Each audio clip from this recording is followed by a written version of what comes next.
میرا نام محمد عدنان، میرا تعلق صوبہ اتر پردیش کے ضلع سیتاپور سے ہے، اور میں ابھی مدرسہ تفہیم القرآن والسنہ ملحقہ دارالعلوم ندوۃ العلماء لکھنؤ میں ایک عربی ادب کے استاد کی حیثیت سے تدریسی خدمات انجام دے رہا ہوں۔ اس وقت میں المعہد الاسلامی العربی ہند و نیپال کے زیر اہتمام شیخ حماد کریمی الندوی کی زیر نگرانی منعقد ہونے والے عربی تکلم کے مشقی کورس میں مجھے شرکت کا موقع ملا ہے۔ یہاں آنے کے بعد میرے ذہن میں ایک خیال بار بار آ رہا تھا، کون سا ایسا طریقہ اور کون سا ایسا منہج ہے عربی زبان جیسی عظیم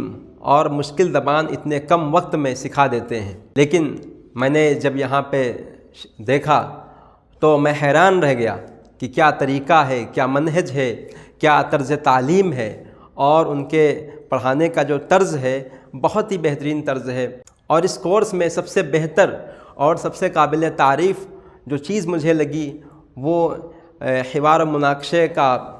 حصہ تھا،